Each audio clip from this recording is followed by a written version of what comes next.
Adab-adab dan tata cara pelaksanaan Sholat Idul Adha.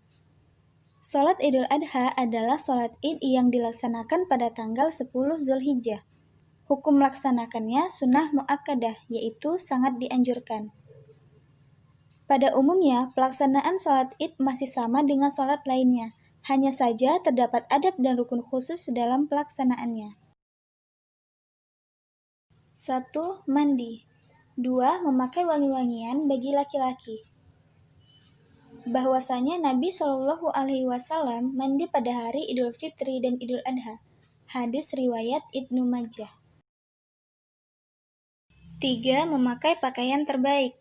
Anas radhiyallahu anhu berkata, pada hari Idul Fitri dan Idul Adha, Rasulullah Shallallahu Alaihi Wasallam memerintahkan kami untuk mengenakan pakaian terbaik yang kami miliki dan memakai wewangian terbaik yang ada pada kami, serta berkurban dengan binatang yang tergemuk yang kami punya. Hadis riwayat Al-Hakim.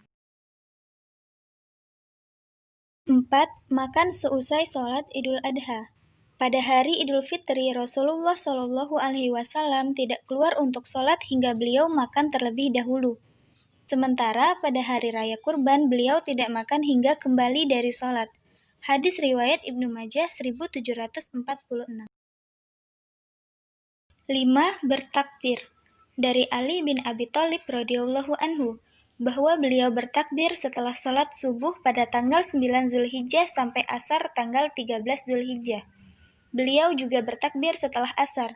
Hadis riwayat Ibnu Abi Saibah dan Al-Baihaqi. Albani mengatakan sahih dari Ali radhiyallahu anhu.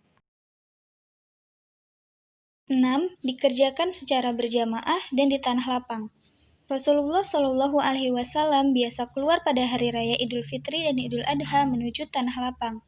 Hadis riwayat Bukhari dan Muslim. 7. Waktu pelaksanaan. Menurut mayoritas ulama Hanafiyah, Malikiyah, dan Hambali, waktu sholat Id dimulai dari matahari setinggi tombak sampai waktu zawal, atau matahari bergeser ke barat. Ibnul Qayyim mengatakan, Nabi Shallallahu Alaihi Wasallam biasa mengakhirkan sholat Idul Fitri dan mempercepat pelaksanaan sholat Idul Adha. Tata cara pelaksanaan. 1. Niat. Usolli sunnatal Idul Adha raq'ataini lillahi ta'ala. 2. Takbir zawaid. Setelah takbiratul ihram, membaca doa iftitah. Kemudian dilanjutkan dengan takbir zawaid atau takbir tambahan. 7 takbir untuk rakaat pertama dan 5 takbir untuk rakaat kedua. Kemudian membaca Al-Fatihah serta membaca surat pendek. Pada rakaat pertama, disunahkan bagi imam membaca surat Al-A'la atau surat Qaf.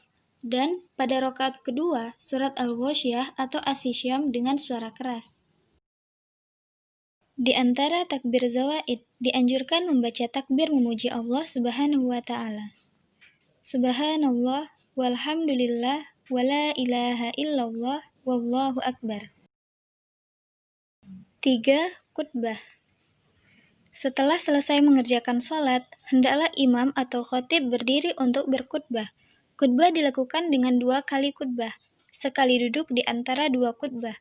Di sela-sela khutbahnya, hendaklah khatib mengumandangkan takbir, dan disunnahkan baginya mengawali khutbah dengan takbir. Oleh Jenika Indriani, DPL Dr. Sumarto MPDI, KKN DR IAIN Juruk. Terima kasih, semoga bermanfaat.